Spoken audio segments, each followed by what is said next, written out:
അതിഥിയായി നമ്മിലേക്ക് കടന്നു വന്ന അനുഗ്രഹങ്ങളുടെ പൂക്കാലം വിശുദ്ധമായ റമദാൻ നമ്മിൽ നിന്നും കടന്നു പോവുകയാണ്.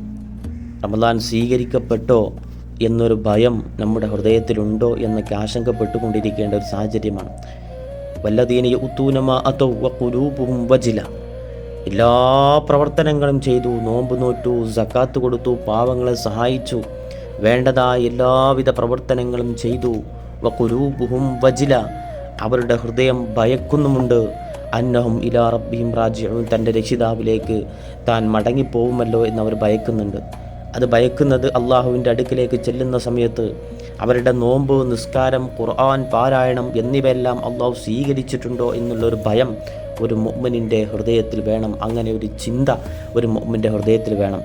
ഈ റമദാനിൽ നമുക്ക് അത്തരത്തിലുള്ളൊരു ചിന്ത വന്നിട്ടുണ്ടോ എന്ന് നമ്മളൊന്ന് ചിന്തിക്കണം. ആയിഷ ബീവി ചോദിക്കുന്നുണ്ട്, യാ റസൂലല്ലാഹ് അഹ്മുല്ലദീന യസ്രിഖൂന വയസ്നൂൻ.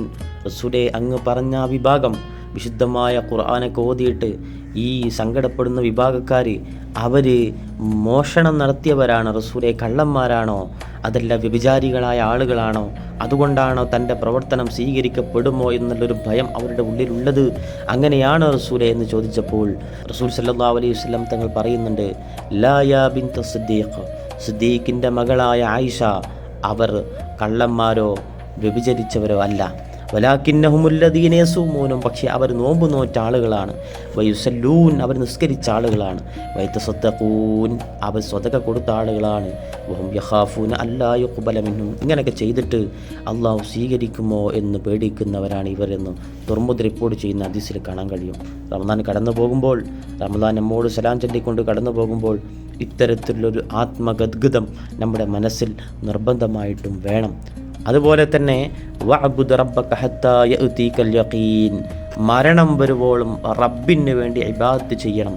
മരണം വരുവോളം റബ്ബിന് വേണ്ടി ഇബാദത്ത് ചെയ്യണം. റമദാൻ കഴിഞ്ഞാലും ഇബാദത്ത് വേണം. റമദാനിൽ മാത്രമായിട്ട് ഇബാദത്ത്, റമദാനിൽ മാത്രമായിട്ട് ഇഅ്തികാഫ്, റമദാൻ മാത്രമായിട്ട് സ്വതക്ക, റമദാനിൽ മാത്രമായിട്ട് നോമ്പുകൾ, സുന്നത്ത് നോമ്പുകൾ കുറേ ഉണ്ടല്ലോ, റമദാനിൽ മാത്രം നോമ്പ്. ഇങ്ങനെ ഇബാദത്ത് റമദാനിൽ മാത്രമായിട്ട് ചുരുക്കാൻ പറ്റുമോ? വഅബ്ദുദ് റബ്ബക ഹത്താ യഅതീകൽ യഖീൻ, മരണം വരുന്നത് വരെ, മരണം വരുവോളം നീ അള്ളാഹുവിന് വേണ്ടി ഇബാദത്ത് ചെയ്യണം. അതുകൊണ്ട് റമദാനിൽ മാത്രമായിട്ട് നമ്മുടെ ജീവിതകാലത്തെ ചുരുക്കാൻ പാടില്ല. റമദാൻ പ്രതിഫലങ്ങളുടെ ഇരട്ടി പ്രതിഫലം ലഭിക്കുന്ന, പ്രതിഫലങ്ങൾക്കെല്ലാം മഹത്വം കൽപ്പിക്കപ്പെടുന്ന മാസമാണ്. ആ മാസത്തിൽ നമ്മൾ പ്രവർത്തനങ്ങൾ ചെയ്താൽ ഇരട്ടി പ്രതിഫലമുണ്ട്. എന്നാൽ അത് തുടർത്തിക്കൊണ്ടുപോയാൽ വളരെ മഹത്വമുണ്ട്. മാത്രമല്ല അല്ലാഹു തആല ചോദിക്കുന്ന ഒരു കാര്യമുണ്ട്, യാ അയ്യുഹല്ലദീന ആമനു തൂബു ഇലല്ലാഹി തൗബതൻ നസുഹ. അതൊരു ചോദ്യമായിട്ട് സങ്കല്പിക്കുകയാണെങ്കിൽ, വിശ്വാസികളെ, നിങ്ങൾ അള്ളാഹുവിലേക്ക് തോബ ചെയ്തിട്ട് സത്യസന്ധമായ ഒരു തോബ ചെയ്ത് മടങ്ങിയിട്ടുണ്ടോ? റമദാൻ കഴിഞ്ഞു പോകുമ്പോൾ നമ്മുടെ മനസ്സിൽ അത്തരത്തിലൊരു ചോദ്യം വേണം. ഒരിക്കലും തെറ്റിലേക്ക് മടങ്ങി വരാത്ത രൂപത്തിൽ നാം അള്ളാഹുവിലേക്ക് തോബ ചെയ്തിട്ട് ഈ റമദാനിൽ മടങ്ങിയിട്ടുണ്ടോ എന്നൊന്ന് ചിന്തിക്കണം പ്രിയപ്പെട്ടവരെ. അതുകൊണ്ട് റസൂലുള്ളാഹി സ്വല്ലല്ലാഹു അലൈഹി വസല്ലം തങ്ങൾ പറഞ്ഞൊരു ഹദീസും കൂടി ഓർമ്മപ്പെടുത്തുകയാണ്, കുല്ലുബ്നു ആദം ഖത്താഉൻ, എല്ലാ ആദം സന്തതികളും തെറ്റ് ചെയ്തു പോകും, തെറ്റ് ചെയ്യുന്നവരാണ്. ഖൈറുൽ ഖത്താഈൻ അത്തവ്വാബൂൻ, പക്ഷേ തെറ്റ് ചെയ്യുന്നവരിൽ നിന്നും മികച്ച ആളുകൾ തോബ ചെയ്യുന്നവരാണെന്ന് ഷഫീഉനാ മുത്തു മുഹമ്മദ് മുസ്തഫ സല്ലല്ലാഹു അലൈഹി വസല്ലം. തെറ്റുകളൊക്കെ സംഭവിക്കും, ആ തെറ്റുകൾക്ക് തോബ ചെയ്യണം. തോബ ചെയ്തിട്ടില്ലെങ്കിൽ മനുഷ്യൻ്റെ പ്രവർത്തനങ്ങളൊക്കെ ശിഥിലമായി പോകും. അതുകൊണ്ട് റമദാൻ കഴിഞ്ഞു പോയെന്ന് കരുതിയിട്ട് തോബ നിർത്താൻ പാടില്ല. റമദാൻ 25 രാവിലെ മാത്രം തോബ. ജീവിതത്തിൽ ബാക്കിയുള്ള സമയത്തൊന്നും തോബ ചെയ്യാതെ മരണം വരില്ലെന്നുള്ള ഒരു വിചാരത്തോടു കൂടി നമ്മൾ ഒരിക്കലും കാത്തിരിക്കാൻ പാടില്ല. മാത്രമല്ല വിശുദ്ധ ഖുർആനിൻ്റെ മാസമാണല്ലോ ഈ കഴിഞ്ഞു പോകുന്ന മാസം, വിശുദ്ധ റമദാൻ. ഈ വിശുദ്ധ റമദാനിൽ മാത്രമായിട്ട് ഖുർആൻ ഓതുക, റമദാൻ കഴിഞ്ഞാൽ ഖുർആൻ പൂട്ടി വെക്കുക, അത്തരത്തിലുള്ള സാഹചര്യം ഒരിക്കലും പാടില്ല. ഇന്ന ഹാദൽ ഖുർആൻ യഹ്ദി ലില്ലതി ഹിയ അഖ്വം, ഈ വിശുദ്ധമായ ഖുർആൻ ഏറ്റവും ശരിയായ മാർഗത്തിലേക്കാണ് നയിക്കുന്നത്. ആ ശരിയായ മാർഗത്തിലേക്ക് നയിക്കുന്നത് കൊണ്ട് തന്നെ ബാക്കിയുള്ള 11 മാസങ്ങളിലും ഖുർആൻ പാരായണം തുടരണം, തുടർത്തിക്കൊണ്ടുപോകണം. ഖുർആൻ്റെ പാരായണത്തെ ഒരിക്കലും ജീവിതത്തിൽ നഷ്ടപ്പെടുത്താൻ പാടില്ല. നഷ്ടപ്പെടുത്തിയാൽ ആ പുലരികളൊക്കെ ബറക്കത്ത് നഷ്ടപ്പെട്ടതായിട്ട് മാറും. അല്ലാഹു സുബ്ഹാനഹു വ തആല കാത്ത് രക്ഷിക്കട്ടെ. മാത്രമല്ല ലൈലത്തുൽ ഖദ്ർ നമുക്ക് കിട്ടിയിട്ടുണ്ടോ എന്നൊന്ന് ചിന്തിക്കണം. ലൈലത്തുൽ ഖദ്രി ഖൈറും മിൻ അൽഫി ശഹർ, 1000 മാസങ്ങളേക്കാൾ മഹത്വമുള്ളതാണല്ലോ ലൈലത്തുൽ ഖദ്ർ. ആ ലൈലത്തുൽ ഖദ്ർ നമുക്ക് കിട്ടിയിട്ടുണ്ടോ എന്ന് നമ്മൾ ഇടയ്ക്ക് ഇങ്ങനെ ആലോചിക്കണം. കാരണം ലൈലത്തുൽ ഖദ്ർ കിട്ടണമെങ്കിൽ അല്ലാഹു സുബ്ഹാനഹു വ തആല പറഞ്ഞ രൂപത്തിലൊക്കെ നിൽക്കണ്ടേ? റസൂലുള്ളാഹി പറഞ്ഞ രൂപത്തിൽ നിൽക്കണ്ടേ? മൻ ഖാമ ലൈലത്തുൽ ഖദ്രി ഈമാനം വഹ്തിസാബ ഉഫിറ ലഹു മാ തഖദ്ദമ മിൻ ദംബി.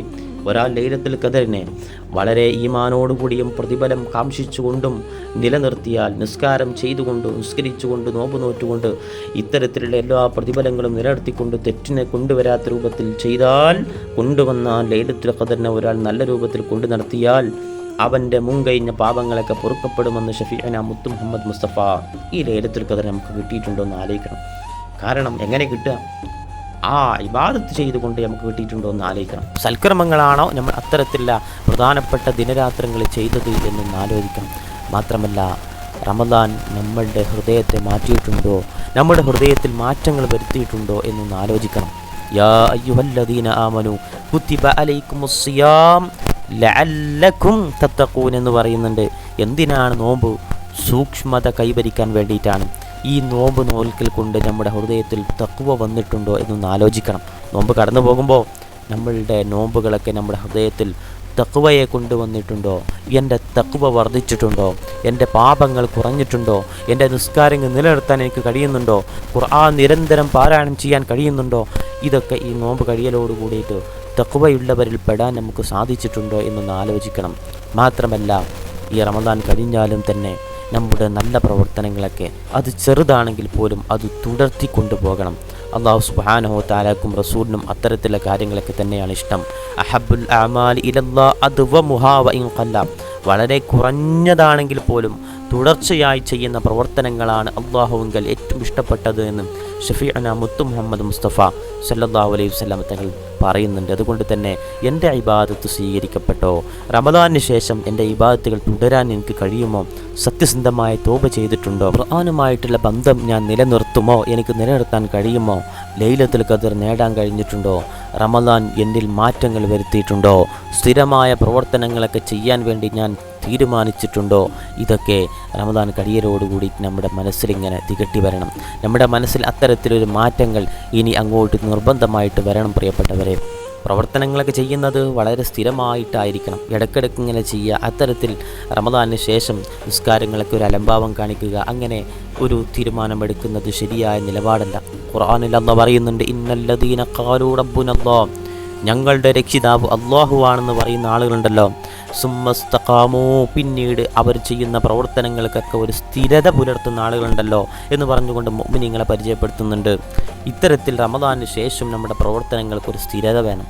നല്ല തറാവിയൊക്കെ നിസ്കരിച്ചിട്ട് അത്തരത്തിൽ റമദാനെ കഴിച്ചുകൂട്ടി ഒരാൾ സുന്നത്ത് പോലുമില്ലാതെ നിസ്കാരം ഖളാ ആക്കിക്കൊണ്ട് അലംഭാവ രൂപത്തിൽ നിസ്കരിക്കുന്ന ഒരു സാഹചര്യം റമദാന് ശേഷം വരുന്നത്, അത്തരത്തിലുള്ളൊരു നിലപാട് നമ്മുടെ ശരീരത്തിൽ മനസ്സിൽ വരുന്നത് ഒട്ടും ശരിയല്ല എന്ന് കൃത്യമായിട്ട് മനസ്സിലാക്കണം. ഒരു മനുഷ്യൻ നബി സല്ലല്ലാഹു അലൈഹി വസല്ലം തങ്ങളോട് ചോദിക്കുന്നുണ്ട്, റസൂലേ എനിക്കൊരു വാക്ക് പറഞ്ഞു തരുമോ എന്ന് ചോദിക്കുന്നുണ്ട്.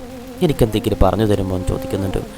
റസൂൽ സല്ലല്ലാഹു അലൈഹി വസല്ലം തങ്ങൾ അങ്ങനെ റസൂലിനോട് ചോദിച്ചപ്പോൾ റസൂൽ സല്ലല്ലാഹു അലൈഹി വസല്ലം തങ്ങൾ പറയുന്നുണ്ട്, ഖുൽ ആമന്തു ബില്ലാഹ്, നീ പറയണം ഞാൻ അള്ളാഹുവിനെ കൊണ്ട് വിശ്വസിക്കുന്നു എന്ന് പറയണം. എന്നിട്ട് സുമ്മസ്തഖിം, പിന്നീട് നീ ചെയ്യുന്ന പ്രവർത്തനങ്ങൾക്ക് നീ ഒരു സ്ഥിരത കൊണ്ടുവരണം. നീ ചെയ്യുന്ന പ്രവർത്തനങ്ങൾക്ക് ഒരു സ്ഥിരത കൊണ്ടുവരണം. ആ സ്വഹാബി വരെ ചോദ്യത്തിൽ തന്നെ ഒരു കാര്യം കൂടി ചോദിക്കുന്നുണ്ട്, വേറൊന്നും എനിക്ക് ചോദിക്കേണ്ടി വരേണ്ടതില്ല, എനിക്ക് ഇത് മാത്രമേ ചോദിക്കാനുള്ളൂ എന്നുണ്ടെങ്കിൽ റസൂലേ ഒറ്റ ചോദ്യം ഞാൻ ചോദിക്കുന്നുണ്ട്, ആ ചോദ്യത്തിൽ തന്നെ എനിക്കുള്ള പൂർണ്ണമായ മറുപടി ഒന്ന് തരുമോ? എനിക്കൊരു വാക്ക് തരുമ്പോൾ, എനിക്കൊരു നിർദ്ദേശം തരുമ്പോൾ എന്താണ് റസൂലേ അങ്ങേക്ക് എന്നോട് ഒരേ ഒരു നിർദ്ദേശമായിട്ട് പറയാനുണ്ടാവുക എന്നുള്ള രൂപത്തിലാണ് ചോദിച്ചത്. റസൂലുള്ള പറഞ്ഞത് ഈമാൻ കൊണ്ടുവരണം, എന്നിട്ട് ഇബാദത്തുകൾ നിലനിർത്തണം. സ്വദഖല്ലാഹുൽ അലിയുൽ അദീം, സ്വദഖ റസൂലുൽ കരീം സല്ലല്ലാഹു അലൈഹി വസല്ലം. ചെറിയ ഇബാദത്താണെങ്കിൽ പോലും അത് സ്ഥിരമായിട്ട് ചെയ്യാൻ കഴിയണം. റമദാൻ കഴിഞ്ഞാൽ പോലും നിസ്കാരം, ഖത്മുൽ ഖുർആൻ, ദിക്ർ നമ്മൾ തുടർത്തിക്കൊണ്ടു പോകണം. അതുപോലെ തന്നെ പാപങ്ങളിൽ നിന്നും പൂർണ്ണമായിട്ടും മടങ്ങണം. പാപങ്ങളിൽ നിന്നും പൂർണ്ണമായിട്ടും മടങ്ങാൻ വേണ്ടിയിട്ടാണ് റമദാൻ നമ്മെ പഠിപ്പിച്ചത്.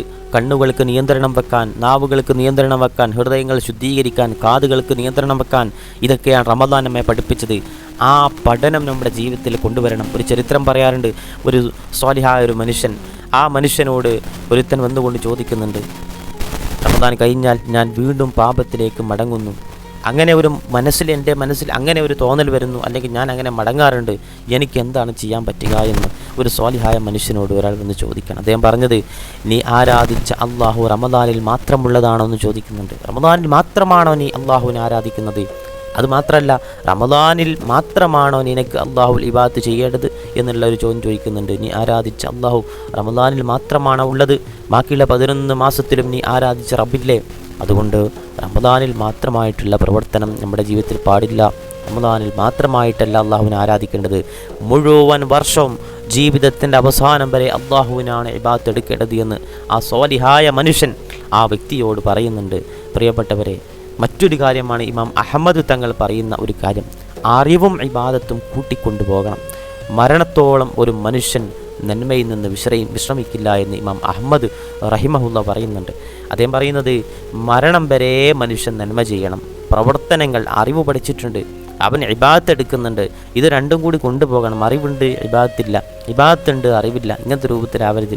പഠനം, നമ്മുടെ നിലവിലുള്ള പഠനങ്ങളൊക്കെ തുടരുക, ഇബാദത്തും തുടരുക. എന്നാൽ ആത്മീയ ശുദ്ധി ഇതിൻ്റെ കൂടെ തന്നെ നമ്മുടെ ജീവിതത്തിലേക്ക് കടന്നു വരും.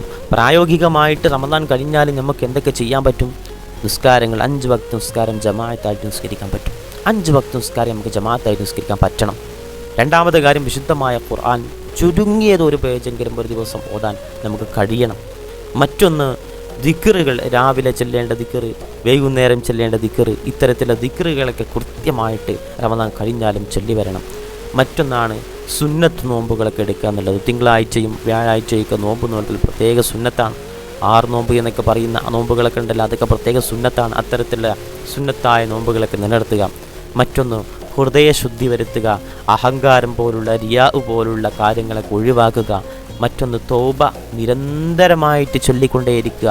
സല്ലല്ലാഹു അലൈഹി വസല്ലമ തങ്ങൾ 100 തവണ ദിവസം ചുരുങ്ങിയത് ഇസ്തിഗ്ഫാർ ചെല്ലാറുണ്ടായിരുന്നു എന്നുണ്ടെങ്കിൽ നമ്മുടെ മനസ്സിൽ എത്രത്തോളം പാപങ്ങളുണ്ട്, നമ്മുടെ ശരീരത്തിൽ എത്രത്തോളം പാപങ്ങളുണ്ട്, നമ്മൾ എത്ര തൗബ ചൊല്ലേണ്ടി വരും എന്നൊക്കെ ഒന്ന് കണക്ക് കൂട്ടിയിട്ട് തൗബയെ പതിവാക്കാൻ വേണ്ടിയിട്ട് പ്രത്യേകം ശ്രദ്ധിക്കാം. മറ്റൊരു കാര്യം, റമദാൻ നമ്മോട് കടന്നു പോകുമ്പോൾ റമദാനിന് നമുക്ക് ധാരാളം സന്ദേശങ്ങളൊക്കെ നൽകാനുണ്ട്. ഒരു വിശ്വാസിയുടെ എല്ലാ ദിവസവും ഇബാദത്താണ് എന്ന് ഹസൻ ബസരി റഹിമഹുല്ല പറഞ്ഞിട്ടുണ്ട്. അതുകൊണ്ട് തന്നെ റമദാൻ നമ്മെ മാറ്റിയില്ലെങ്കിൽ ആ റമദാൻ നമുക്ക് നഷ്ടപ്പെട്ടതിനോട് തുല്യമാണ്. റമദാൻ കഴിഞ്ഞു പോയിട്ടും ഒരു മനുഷ്യൻ്റെ സ്വഭാവം മാറിയിട്ടില്ലെങ്കിൽ, റമദാൻ നമുക്ക് നൽകിയ സന്ദേശം, റമദാൻ വന്നിട്ട് റമദാനിൽ മാറ്റങ്ങൾ വരുത്തിയിട്ടില്ലെങ്കിൽ പിന്നീട് ആ റമദാൻ നമുക്ക് നഷ്ടപ്പെട്ടതിനോട് തുല്യമാണ്. ആ നഷ്ടം വളരെ വലുതാണ് എന്ന് കൃത്യമായിട്ട് മനസ്സിലാക്കുക. മാത്രമല്ല, നമ്മൾ പ്രത്യേകം പ്രാർത്ഥിക്കുക, റമദാൻ ഞങ്ങളിൽ നിന്ന് സ്വീകരിക്കണേ എന്നൊക്കെ പ്രത്യേകിച്ച് പ്രാർത്ഥിക്കുക. അല്ലാഹു സുബ്ഹാനഹു വ തആല ഇത്തരത്തിൽ റമദാനിന് അനുകൂലമായി ലഭിച്ചവരുടെ കൂട്ടത്തിൽ ഉൾപ്പെടുത്തട്ടെ. റമദാനിൽ ചെയ്തതുപോലുള്ള പ്രവർത്തനങ്ങളൊക്കെ ജീവിതത്തിൽ എന്നും ചെയ്യാനുള്ള തൗഫീക്ക് അല്ലാഹു സുബ്ഹാനഹു വ തആല നമുക്ക് നൽകി അനുഗ്രഹിക്കട്ടെ. അതുപോലെ തന്നെ റമദാൻ കഴിഞ്ഞാലും നമുക്ക് തുടർത്താൻ പറ്റിയിട്ടുള്ള മറ്റൊരു പ്രവർത്തനമാണ്, ദിവസവും ചെറിയതാണെങ്കിൽ പോലും ഒരു സ്വതക്ക കൊടുക്കാൻ നമുക്ക് കഴിയണം. ഒരു സ്വതക്ക ചെറുതാണെങ്കിൽ പോലും സാമ്പത്തികമായ സ്വതക്ക നമുക്ക് കൊടുക്കാൻ കഴിയണം. അത് നമ്മുടെ കയ്യിൽ ഉണ്ടെങ്കിലും ഇല്ലെങ്കിലും നമ്മൾ കൊടുക്കുമ്പോഴാണ് അത്തരത്തിൽ നമ്മുടെ ജീവിതത്തിൽ ബറക്കത്ത് ഏറി വരുന്നത്. അതുപോലെ തന്നെ ജീവിതത്തിൽ ഒരു സൈലൻ്റ് ഡേ എന്ന രൂപത്തിൽ അനാവശ്യങ്ങളൊക്കെ ഒഴിവാക്കുന്ന രൂപത്തിലുള്ളൊരു മൗനം നമ്മൾ കൊണ്ടുവരാൻ ശ്രദ്ധിക്കണം. അത് സൈലൻ്റ് എന്ന് പറഞ്ഞാൽ ആരോടും മിണ്ടാതിരിക്കുക എന്നല്ല, മറിച്ച് അനാവശ്യ സംസാരം ഒഴിവാക്കുക. ദിക്റ്, ഖുർആൻ മാത്രമായിട്ട് ഇങ്ങനെ ജീവിക്കാനുള്ള ഒരു ദിവസമെങ്കിലും ജീവിതത്തിൽ കൊണ്ടുവരാൻ നമുക്ക് പറ്റുകയാണെങ്കിൽ നമ്മൾ ഈ റമദാൻ കൊണ്ട് വിജയിച്ചവരുടെ കൂട്ടത്തിൽ പെട്ടുപോകും. മാത്രമല്ല, ഉറങ്ങുന്നതിന് മുമ്പ് സ്വന്തം നഫ്സിനോട് ചോദിക്കണം, ഇന്ന് ഞാൻ നിസ്കാരമൊക്കെ കറക്റ്റായിട്ട് നിസ്കരിച്ചിട്ടുണ്ടോ? ഇന്ന് ഞാൻ ആരെയെങ്കിലും വേദനിപ്പിച്ചിട്ടുണ്ടോ? ഇന്ന് ഞാൻ എന്തൊക്കെ പ്രവർത്തനങ്ങൾ ചെയ്തു, എന്തൊക്കെ നന്മകൾ ചെയ്തു, ഏതെങ്കിലും പാപത്തിൽ വീണു പോയിട്ടുണ്ടോ എങ്കിൽ ഞാൻ തോപ ചെയ്തിട്ടുണ്ടോ? തോപ ചെയ്തിട്ടില്ലെങ്കിൽ തോപ ചെയ്യണ്ടേ? ഉമ്മാനെ ഞാൻ സഹായിച്ചിട്ടുണ്ടോ? വാപ്പാനെ ഞാൻ ആദരിച്ചിട്ടുണ്ടോ? അവർക്ക് വേണ്ടിയിട്ട് പ്രാർത്ഥിച്ചിട്ടുണ്ടോ? സമുദായത്തിന് വേണ്ടി എന്തൊക്കെയാണ് ചെയ്തത്? സമുദായത്തെ ഉപദ്രവിച്ചിട്ടുണ്ടോ? തുടങ്ങിയിട്ടുള്ള മനസ്സിനുമായി ബന്ധപ്പെട്ടതും ശാരീരികമായി ബന്ധപ്പെട്ടതും മാനസികമായി ബന്ധപ്പെട്ടതും സാമ്പത്തികമായി ബന്ധപ്പെട്ടതുമായ ഒരു സെൽഫ് ചെക്ക് നമ്മൾ കൃത്യമായിട്ട് നടക്കണം. മുഹാസബ എന്നാണ് പറയാം. സെൽഫ് ചെക്കിങ് നമ്മൾ കൃത്യമായിട്ട് നടത്തിയിട്ട് ഒരു മുഹാസബ നടത്തുക. ഹസ്ബു ഖബലൻ തുഹാസബു, എന്തായാലും ഒരു ഹിസാബ് വരും, അല്ലാഹു എളുപ്പമാക്കി തരട്ടെ. ആ ഹിസാബിന് മുമ്പ് ഓരോ ദിവസം കിടക്കുമ്പോഴും ഞാൻ എന്ത് ചെയ്തു, ഇന്ന് ഞാൻ എന്താ ചെയ്തത് എന്ന കാര്യം കൃത്യമായിട്ടൊന്ന് വിലയിരുത്തുക. അത് ജീവിതത്തിൽ വളരെ നേട്ടങ്ങളുണ്ടാക്കും. സലഫ് സ്വാലിഹ്യങ്ങളായ ആളുകളൊക്കെ നമുക്ക് അതാണ് പഠിപ്പിച്ചത്. ഹസൻ ബസരി തങ്ങൾ പറയുന്നൊരു വിശ്വാസി ദിവസവും സ്വയം പരിശോധിക്കുന്നവരാണ്, സ്വയം ഹിസാബ് നടത്തുന്നവരാണ്. അതുകൊണ്ട് തന്നെ അത്തരത്തിലുള്ളൊരു സ്വയം ഹിസാബ് നടത്തിയിട്ട് നമ്മുടെ ജീവിതത്തെ ഒന്ന് ചോദ്യത്തിൻ്റെ മുൾമുനയിൽ നിർത്തിക്കൊണ്ട് മാറ്റത്തിൻ്റെ തിരി തെളിക്കാൻ നമ്മളൊന്ന് ശ്രദ്ധിക്കണം. അങ്ങനെ റമദാനിന് ശേഷം ഒരു മാസം കഴിഞ്ഞിട്ട് നമ്മുടെ ജീവിതത്തിൽ മാറ്റങ്ങൾ ഉണ്ടോ എന്നൊക്കെ ഒന്ന് പരിശോധിക്കണം. പ്രാർത്ഥന കൊണ്ടാണെങ്കിൽ പോലും, പ്രത്യേകിച്ച് അല്ലാഹുമ്മ യാ മുഖല്ലിബൽ ഖുലൂബ് സബ്ബിത് ഖുലൂബന അലാ ദീനിക് എന്നൊക്കെ പ്രത്യേകം പ്രാർത്ഥിച്ചുകൊണ്ട് അത്തരത്തിലുള്ള നല്ല നല്ല പ്രാർത്ഥനകളൊക്കെ നിലനിർത്തിക്കൊണ്ട് നമ്മുടെ ജീവിതത്തിൽ നമ്മുടെ മാറ്റങ്ങളൊക്കെ നിലനിർത്തിയിട്ടുണ്ട്. അത്തരത്തിലുള്ളൊരു സുഹൃതം ഉണ്ടോ എന്ന് ഇടയ്ക്കിടയ്ക്ക് പരിശോധിക്കണം. അള്ളാഹുവിനോട് സുഹൃതങ്ങൾക്ക് വേണ്ടിയിട്ട് പ്രാർത്ഥിക്കുകയും വേണം, സഹായങ്ങൾ ചോദിക്കുകയും വേണം. അള്ളാഹുവേ, ഈ റമദാനെ ഞങ്ങൾക്ക് അനുകൂലമാക്കി തരണം. റമദാൻ ഞങ്ങൾക്ക് എല്ലാ രൂപത്തിലും അനുകൂലമായി സാക്ഷി നിൽക്കുന്ന രൂപത്തിൽ അള്ളാഹുവിനെ ആക്കി തീർക്കണം.